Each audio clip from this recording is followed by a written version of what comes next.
everyone. My name's Emily. I work at the nonprofit Growing Gardens, and I'm excited today to be talking about some of the really basics in terms of getting started if you want to grow your own food at home. But first I want to say, thanks to Portland Sunday Parkways for having us on this, and also to the Portland Bureau of Transportation and Kaiser Permanente for being supportive of Sunday Parkways and of this event. So, get started, I'm gonna share with you a little bit about myself. My name's Emily, and I am the Special Projects Coordinator at Growing Gardens. So I have a background in small scale farming and also backyard gardening. For the last 6 years, I've been working in the Home Gardens program, which is a program of Growing Gardens that works with families that have limited resources to help them grow food at home. So today you'll kind of get a combination, a mashup of things that I've learned in small scale farming, and then also things that I've learned just as a backyard gardener for the last 15 years. So first I want to tell you guys a little bit about Growing Gardens because it's an amazing organization. If you don't know about us, you should really check it out. We have 3 main programs. Our Home Gardens program, like I said before, where we work with families that have limited resources to help them grow food at home. Our Youth Grow program, which works with elementary schools and also high schools to do hands-on garden-based education during the school day and also after school. And then our Lettuce Grow program, which works with inmates in all of Oregon state correctional facilities to offer college-level horticulture courses, certifications for employment, and also produces just thousands of pounds of food that go back into the prison kitchens. So today we're going to cover the real basics of growing your own food. One of the things I do in my work now is work with, we do a video virtual garden-based, or virtual garden consultations. So for folks that need a little extra one-on-one support. And so these topics are just the most frequent things that I end up talking about with folks that call in. So I figured I would do just a really brief 101. And then on Wednesday, we'll be diving deeper into sort of the next step of how to really be successful in producing your own food at home. But the first thing we'll be doing is talking about getting set up. You know, where do you start? What kind of garden do you want?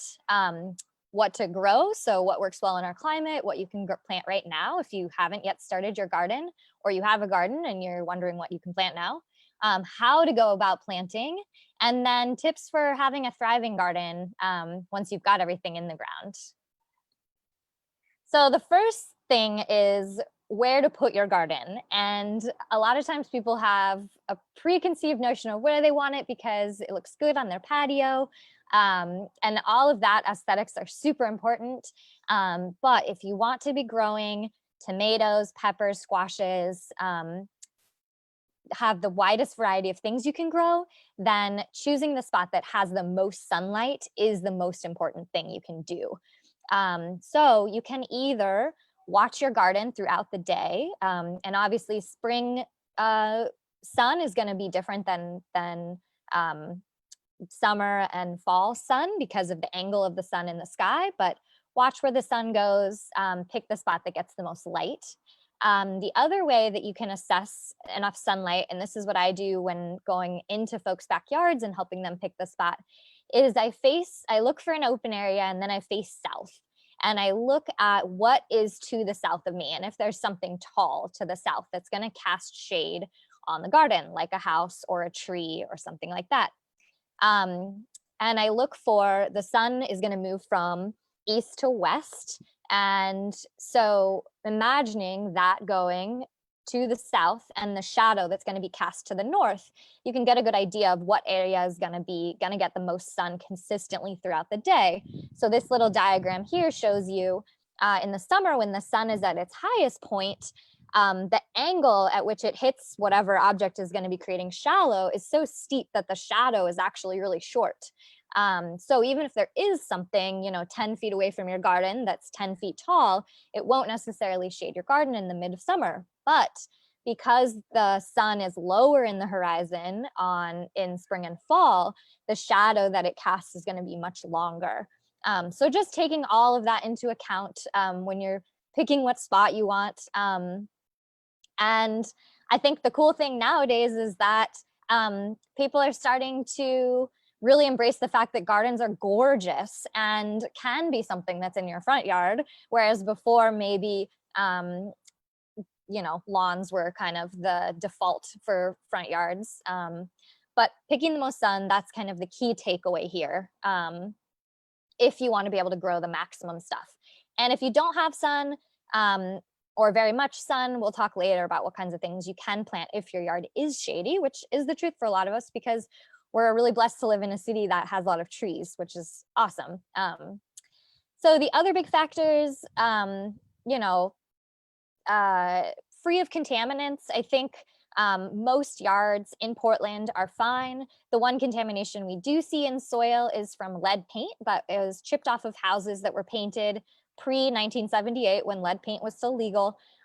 Those chips get in the ground, and then there's certain vegetables that will take up that lead, lead being a real hazard for our bodies and especially for children. So if you can, do a soil test, figure out if there's lead in your soil before planting. And when in doubt, keep your garden 3 feet from your house because it's very rare to find lead contamination in the actual yard unless there was someone doing mechanical work on cars and leaded gasoline ended up spilling in the yard. But that's very rare. So the other big thing is having a flat slope.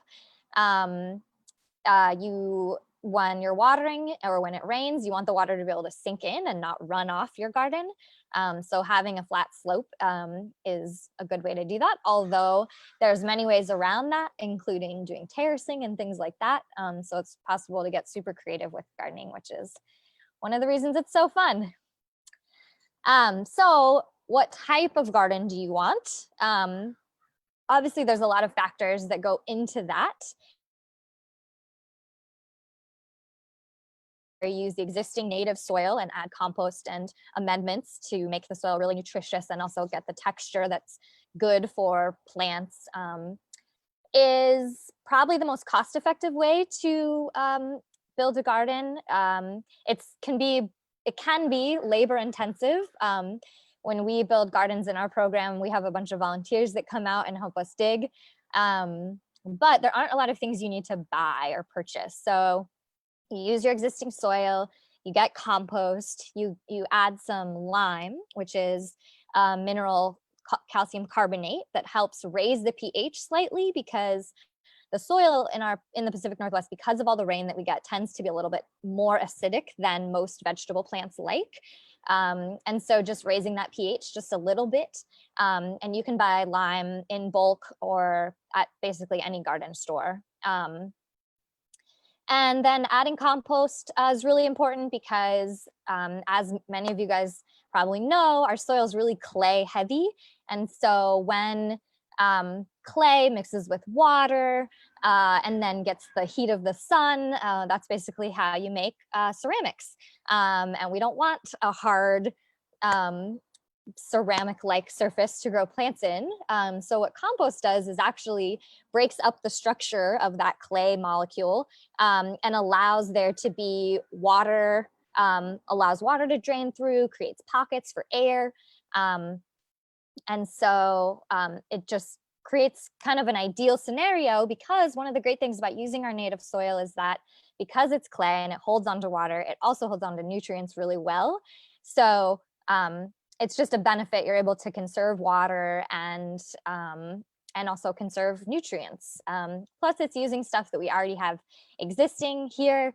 The soil biology is already there, so the whole microcosm of organisms and worms and bacteria that are actually really important to your plants getting the nutrients from the soil.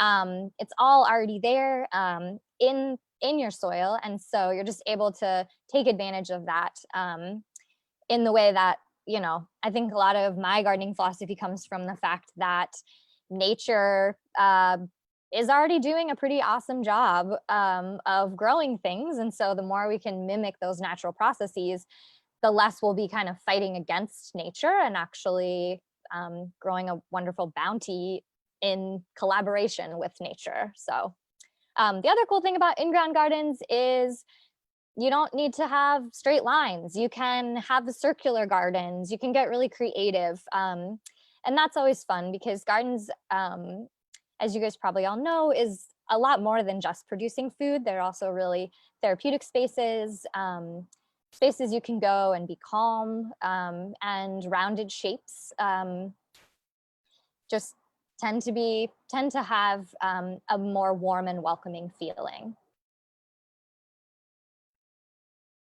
So the other type of garden that's really popular are raised bed gardens. And these are, need to be at least 12 inches tall. And either you can fill it with your native soil mixed with compost. But sometimes that level of topsoil, when it's all topsoil, can get a little bit compacted. So if you are going to do a higher raised bed, then you can purchase, and also if you don't have just extra topsoil laying around, you'd have to excavate it.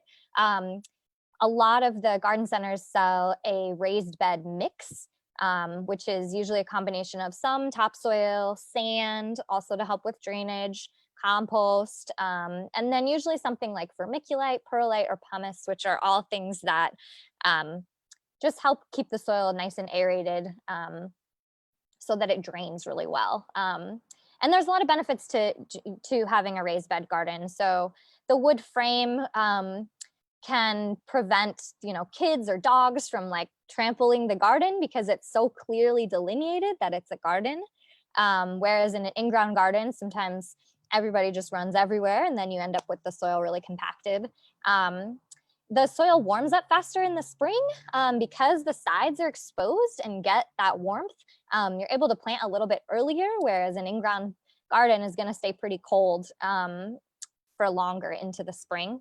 And then if you do end up having a slope, you can still level the box. So the bed itself can be level, even if the garden that or the yard that it's in isn't, which is a huge benefit. And for folks that might have limited mobility or in a wheelchair, aren't able to bend down as easily, having a garden that's a little bit higher can just make that type of gardening a lot easier and easier on your body. So if you are thinking about getting a raised garden bed or building that, I would just recommend, the type of wood you use. Don't use treated wood or anything that's had, paint or stuff on it because you just don't know what's been in it. Using reclaimed wood is great. If you are going to use pallets, make sure that they're heat treated pallets. They'll have a little HT stamp on them versus chemically treated pallets. And for the longest lasting garden beds, you're going to want to use either cedar or juniper, which are more expensive. You can also use Doug fir, which will last, 5 to 7 years, and it's a lot less expensive. So a lot of it depends on what your budget is, but raised garden beds definitely are going to be, they just cost more to build. There's just more things you need to buy. So that's just something to take into account. If you are thinking about having a really big garden, then those things can add up. The other option for folks, if maybe you don't have a yard or you don't have a yard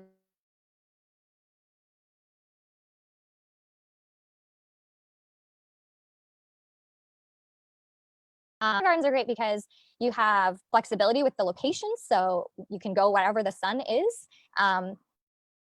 You can also, because similar to a raised bed, because the sun is able to hit more of the surface area, your soil warms up inside the pot, which can be awesome for things like peppers that really like that extra warmth.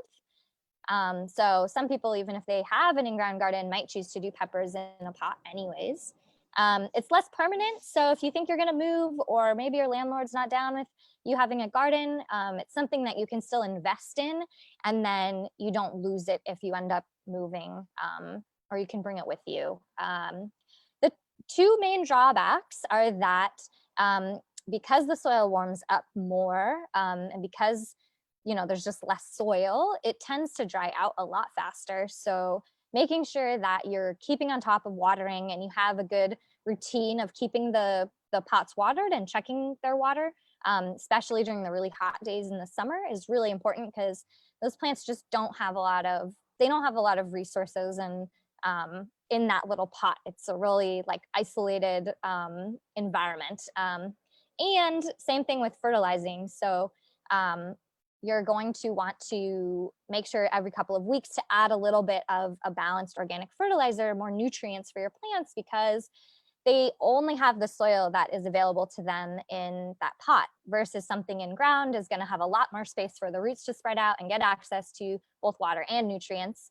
And so when you, but in a container, they don't. So adding fertilizer every couple of weeks just to make sure the plants have enough nutrients to grow and produce fruit and food so that you can eat the nutrients. And then size is really important for container gardens. So bigger plants that get big, like tomatoes and broccoli and squash, are going to need at least a 5-gallon size container, and 7 is great, and goes up from there. And you can get those often from places, just garden centers or landscapers that have just planted trees. A lot of times they have these big containers left over. You can get a little bit smaller in your container for things like peppers and kale and cucumbers, like a 2 to 3 gallon pot. And then if you don't have access to a porch or an area where you could have containers, you just have indoors, which I know is the case for a lot of Portlanders, you can grow things on a windowsill. It needs to be a windowsill that gets a lot of light, so a south-facing window that doesn't have anything shading it, or you'll just have to supplement the plants with grow lights. And the really most vegetables need more sun and space than an indoor environment can provide. And so the best thing to stick to is just herbs. So growing herbs on your windowsills in like a 0.5 gallon to 1 gallon size pot. For all of container gardens, you want to get just a basic potting soil. So it's usually some combination of coconut coir or peat moss, which is something that holds moisture but is also not super dense. And then compost or worm castings, and then vermiculite, pumice, or perlite, similar to a raised garden bed soil. So the big question, what to grow? I think the awesome thing about living here is that basically everything grows really well. So, most of the things you eat, with the exception of like tropical fruits, you can grow here, which is really awesome. There are some things you have to do to kind of maximize our growing season, but for the most part, you can grow whatever you want to grow. The things that get a little trickier in our climate, because we're not the South and we don't get quite as long of a sort of hot season, is things like okra, watermelon, and sweet potatoes. Now, there are varieties that are more adapted to a cooler climate, so you can look for those. And there's also a lot of ways you can modify your garden to actually keep the heat in. So using black plastic over your soil, or building a little hoop house or frame that has greenhouse plastic to really keep the heat in, are ways you can get around that. But if you don't want to do all those modifications, then I would steer away from things like that. But basically everything else is possible and pretty easy to grow here. The other big factor is how much space do you have? So there's some vegetables that produce a lot in a limited amount of space, because they grow vertically, or just because they're like continuous, something you can harvest continually. So examples of that would be like pole beans, cucumbers, tomatoes. Then there's things that take up a lot of space and you don't get a ton of food. So broccoli is an example of that. Broccoli takes up a pretty big size chunk of space, and then and then you get to harvest one broccoli head and maybe some florets. So if you have a small garden, broccoli or cabbage is a similar situation. I wouldn't recommend growing those. But anything that grows tall, like a cucumber, a tomato, lettuce is a great one for small spaces, because even though you can plant the one head of lettuce in a spot, you can just continually harvest the biggest leaves and just sort of have a lot of harvest from the same plant, which is good to maximize if you just don't have a ton of space. Obviously, what you like to eat is a big factor. Thinking about your diet, thinking about the things you eat a lot of and planting more of that. And I think beyond what you want to eat, just also things that you love and enjoy. So I think flowers are really important to have in a garden, not only for the fact that they bring pollinators to your garden so that you get more production out of things like tomatoes and squash, because in order to make that fruit, they need pollinator to come and pollinate the flower to actually produce that fruit. So flowers can actually help your harvest, but also just, again, for the therapeutic value and the beauty. Being able to bring cut flowers into your home is really nice. So I would definitely encourage, just think of how much your garden can provide, and don't forget about flowers. And then the other big factor to think about is sun versus shade. So if you have full sun, then congratulations, you can basically grow whatever you want.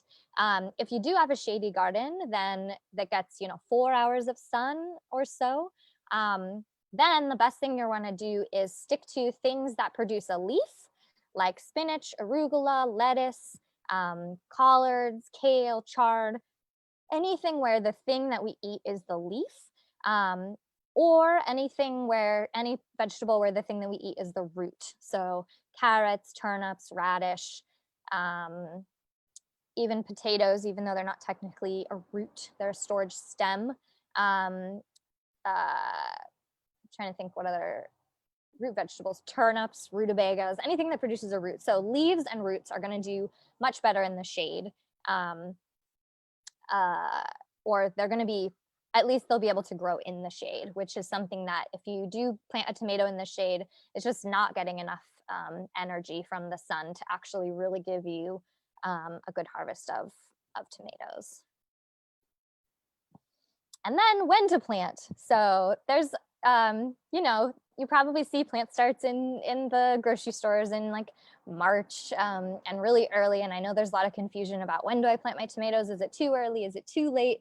Have I missed the window? And I think the easiest way to think about it is to think about vegetables in terms of two categories. So cool season vegetables, vegetables that are gonna grow in the spring and then in the fall and even over winter. There's a lot of vegetables that'll just live right through the winter and you can keep harvesting them. They won't grow, but they'll just stay alive in your garden. You can harvest it throughout the winter. And warm season vegetables. So vegetables that are just planted in summer and they usually have a long harvest window, and you're pulling them out in fall once the kind of like rain and cooler weather starts. So cool season and warm season vegetables.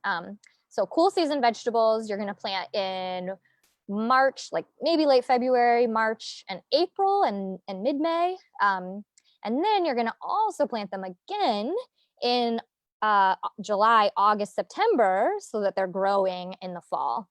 And warm season vegetables, you're going to plant mid-May to mid-June, and that's kind of your window. You plant them then, and then they just keep producing, for the next couple months. And again, thinking about the parts of plants is a really good way to think about warm and cool season vegetables, because cool season vegetables, just like shade tolerant vegetables, are leaves and roots. So leaves being, like I said, arugula, spinach, lettuce, collards, chard, kale, and then roots being carrots, radish, turnip, rutabaga, beets. And then warm season vegetables are going to be your plants that produce a fruit. So like it's botanically known as a fruit. tomato, squash, pepper, eggplant. Those are all the fruit part of the plant, or the seed part of the plant. So corn is a seed, beans are a seed. And those are kind of the two general categories. So like when in doubt, it's just helpful to have that larger framework to think about things. And then there's tons of exceptions, like peas are a seed, but they really like the cool weather. They're like the first thing you can plant in February. So there's obviously exceptions. And if you're ever in doubt, you can look up the USDA hardiness zone that you're in. If you're not in Portland, if you are in Portland, we're 8B. And it basically is a map of all of the different climates, when the last frost date is in the spring, so you know when you can plant, and when the first frost date is in the fall, so that you know at what point you have to have, all of your stuff at where they're going to be, either to overwinter or that you're going to pull it out. And every area, throughout the country has are in different hardiness zones, and that can be really a useful way. A lot of times seed packets won't tell you when to plant. It'll say 2 weeks before your last frost date. And so if you know your last frost date, you can calculate what 2 weeks before that is, and just use it like that. Or you can use a planting calendar, which is what I usually do when I'm in question. And my favorite one is from Portland Nursery. I really like how it goes month by month. So whatever month I'm in, I just look and I see what can I plant by seed, what could I be starting indoors, and what can I be transplanting outside. And you can just get this on their website. It's called the Veggie Calendar. And on the back side, it also has stuff about spacing, which is really helpful. So we are in June right now. So what can you plant right now? And the cool thing about June is you can basically plant everything.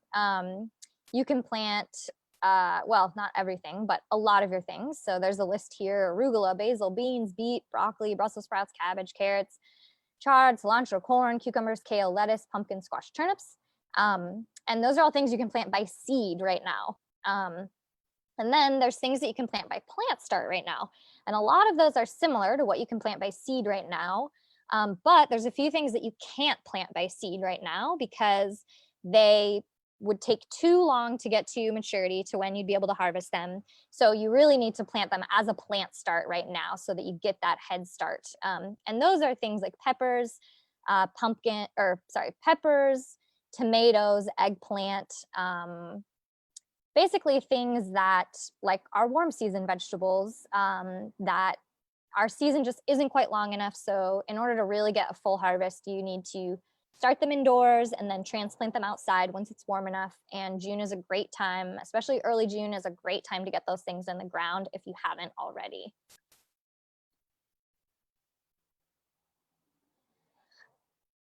So now I'm going to talk about what you can plant by seed, or sorry, how to plant by seed. So why might you want to plant by seed? I think the first thing is that it's a lot less expensive. You can get, 50, or maybe more, probably like 200 lettuce seeds for $2, or you can get one lettuce plant for $2. So it's more cost effective to plant by seed. There's also, you can do more in terms of like if you want to have a continuous harvest of carrots, so you want to be harvesting carrots every week, you can plant a row of carrots, then wait a week, plant another row of carrots, wait a week, plant another row of carrots. That way you'll have this really continuous harvest. And that's something that's just a lot easier to do with seed than going and getting plant starts every week. Wouldn't really make sense. And on that note, there are things that just don't love to be planted by seeds. So in general, root vegetables are just a lot harder to transplant because the plant is putting all this energy into this root. And when you transplant it, you're moving that root. You might end up breaking root tips.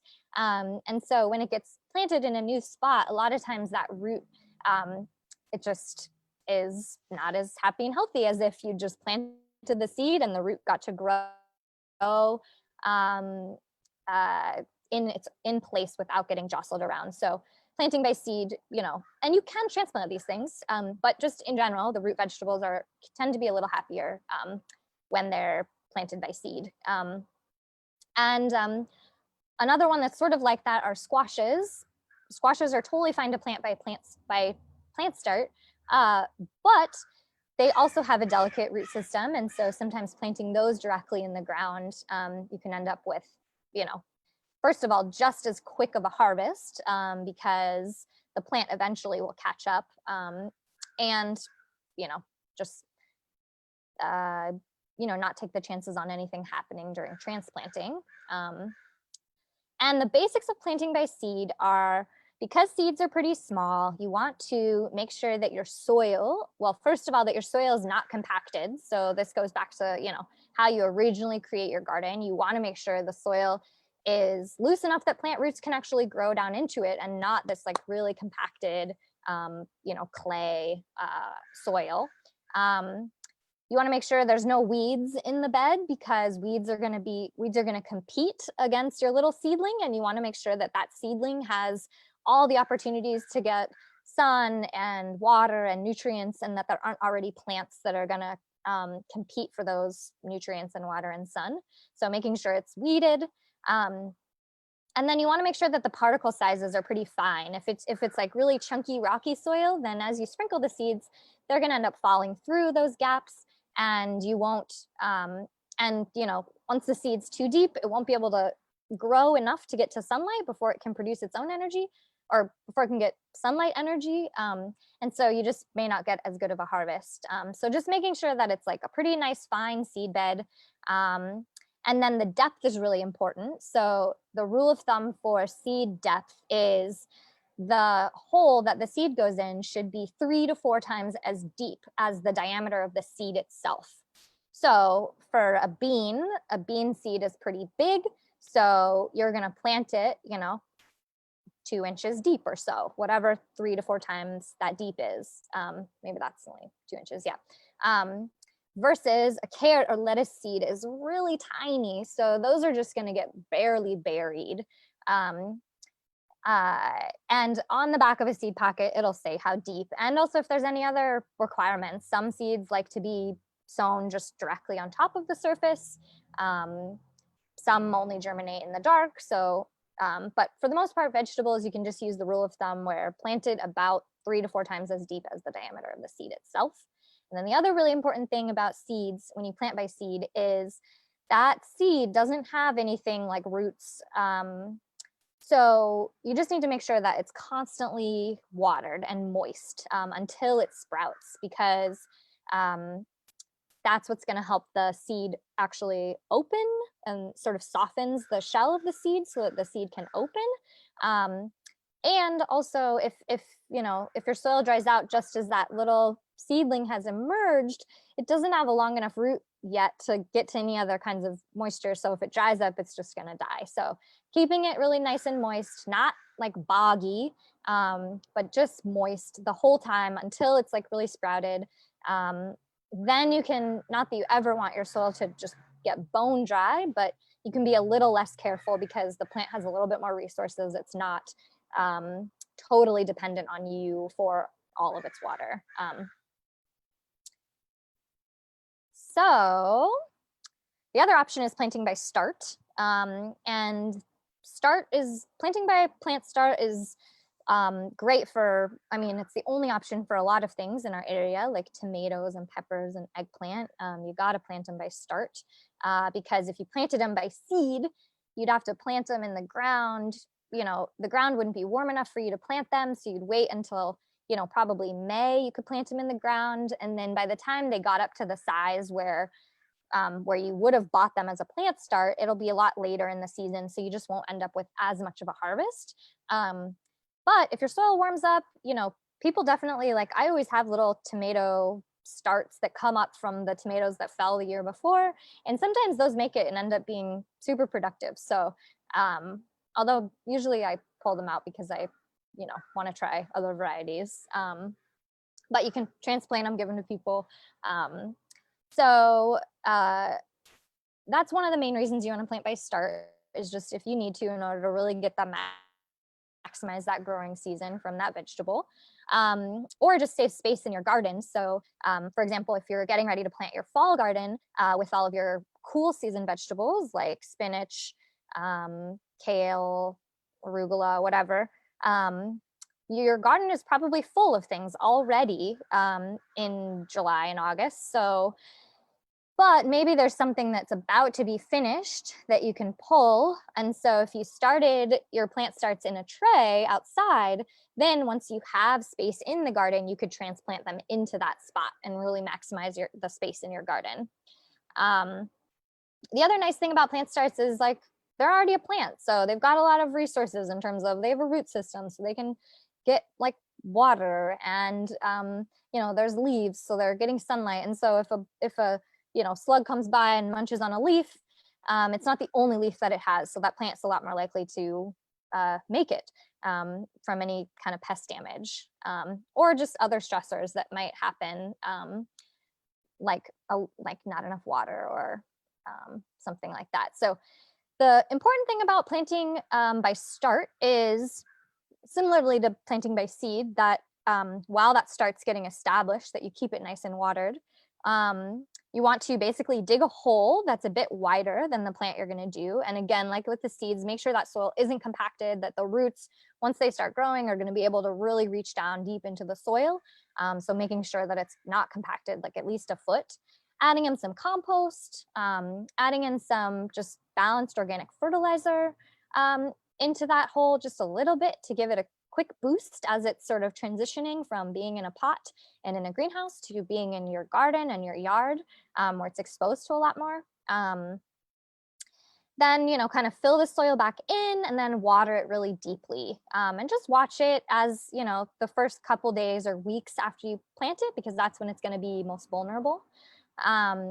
And for the most part, for basically most plants, you're going to want to plant it right at the same level that the nursery had it in the pot. So just keep those soil levels constant. The one exception to that is tomatoes, which you can plant really deep or plant kind of sideways with the top coming up, and you can look on the internet to look at photos of that. But basically what tomatoes do is everywhere where the stem is underground and is going to start sprouting new roots. So instead, if you planted it here and all you had was the little roots that it came in from the nursery, you're only going to get roots from there. But if you plant it really deep, then you can end up getting roots from that whole area of stems. So you just pull off the leaves that are up there and then plant it so that you only have a couple inches sticking up above the ground, and then that whole area that you planted underground is going to turn into roots, which means more access to water and more access to nutrients. And so that's a great tip just for tomatoes. Nothing else really works that way other than potatoes, but that's a whole nother thing. Plant spacing is super important. This is kind of, I think, the one of the more challenging parts of gardening in the city is that we don't always have tons of space, and we try and maximize what space we do and get as much growing in there as possible and do companion planting and succession growing and all of that. But the biggest thing you can do to really just make sure that the plants that you plant are going to be healthy and thrive. I mean, not the biggest thing you can do, but a really important thing is just to make sure they have enough spacing. And that can be really hard when you're starting out with a tiny little seed and you're planting them, and maybe you're even planting them far apart. It's kind of just always hard to imagine how big that plant is actually going to get. And so just making sure that, your tomato plant, it comes like a little plant start, and it might feel like you can fit a whole bunch of them in your plot. That tomato plant's going to get really big. And if you don't give it enough space, then they're going to be all over each other. There won't be good airflow. You could end up getting funguses. They'll be competing for sunlight because they'll be kind of growing over each other. They'll be competing for water. They'll just be crammed and unhappy and a lot more likely to get pests and diseases. So just make sure that when you plant, you're giving those plants enough space. You're thinking about how big they're going to grow to eventually and really planning for that at the beginning. And one way that you can do that is called square foot gardening, and it's basically a list of how many plants you can fit in a square foot. And sometimes how many square feet, sometimes a plant needs multiple square feet, like a squash might need 4 square feet to really, because they get those big leaves, or a tomato, takes up multiple square feet. Or like a carrot, you could get 16 carrots in a square foot. So it's a good way to sort of plan out as you're starting to get used to how much space do plants need, to really plan out your garden and figure out, based on your square footage, what you can grow, and how much space everything's gonna need. So then you've got everything planted, everything's planned out, and you're like, oh, got to make sure these plants live. The good news is that nature is doing 99% of the job, the work. You're just kind of there trying to even things out and just help everybody get along. So that's always nice to realize that. Also, a lot of stuff's totally out of your control. Maybe we get a freak frost in spring that's never happened and things die. Like, there's nothing you could have done about that. Or we get a heat wave that we've never seen, and some things just aren't super happy and your spinach starts flowering or whatever. But there are some things you can do just to help everything, go well, or things you can not do. So one of the things is watering. So making sure that you have kind of like a gentle hose, like a gentle shower spray rather than like a blast, because that's just going to allow the water to fall on the surface, not disturb the seeds or plants, and then allow it just to soak in slowly. And not disturb anything. You also want to water at the base of the plants because it's the roots that really need that water.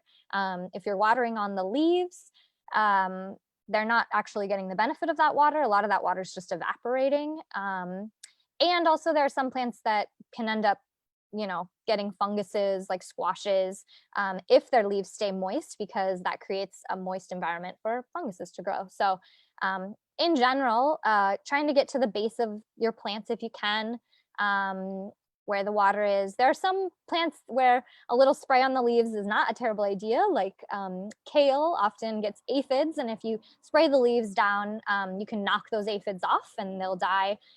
So it's not, watering the leaves isn't going to be super harmful for your plants, but it's just not the most effective way. And then you hear a lot about morning, evening, when's the best time to water. In general, if you can water in the morning, that's great. That means, your plants are going to have access to that water while the sun is shining and they're photosynthesizing. But if you can only water in the afternoon, it's not going to hurt your plants. It just means that a lot of that water is going to evaporate. So there's just a certain amount of waste that's happening when you're watering, but it's not going to burn the leaves if there's water, because the water is sitting right on the plant. So it doesn't actually create this magnifying glass effect that people think it does. The only case in which that does that is if it has spines or in some way the water is held away from the leaf. It can create a like magnifying effect, but in general, that doesn't happen. It just evaporates. And so you're just not using your water as well as you could be. And evening also is fine as long as, like I said, you're able to give it enough time for the any water off before the nighttime. Because you don't waste it through the night. That's not going to be great for your plants. So the other big thing, like I said before, spacing, thinning. Thinning is where basically after you've planted a bunch of seeds, you go back in and you give, you cut out some of the ones so that the other ones that you leave behind can get to their full size. So this is a picture of someone thinning carrots. You just can snip off the ends. You can tell where each little plant is its own unique plant. Imagine the size that a carrot is going to get eventually, and then space it out so that every inch or 2 inches, you only have one little plant, and that's going to allow those plants to get big and get full. If you leave them all there, they're just going to be really tiny and spindly because they just don't have space to get big enough. So thinning is a big one. Even though it's hard to be, taking something that you planted out of the garden, but you can eat it as microgreens, put it on your salad, very fancy thing to do, so that it's not going to waste. But it is important for the overall health of your garden. And then just make sure you stay on top of weeds, diseases, and pests. So just pay attention and watch your garden. If you see weeds that are starting to encroach, your garden doesn't have to be weed free. But if you do see weeds that are starting to block the sunlight, or just get too crowded in on your plants, pull them up. If you start to see pests, especially aphids starting to congregate on things, shake them off. For the most part, you don't need sprays or anything fancy. You just kind of pay attention and take care of things as they come up, and you don't have to remember everything. Like, we have the internet, so you can always look things up. So that's it for 101.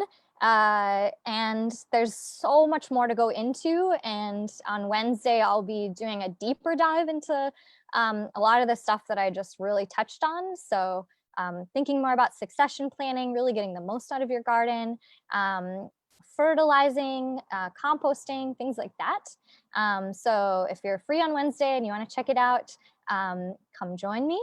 And also don't forget to check out all the rest of the Sunday Parkways content and website. I know they have a lot of stuff going on. And yeah, thanks for embracing Sunday Parkways every day. Remember to stay home, stay healthy, and stay active. And yeah, thank you guys so much for having me.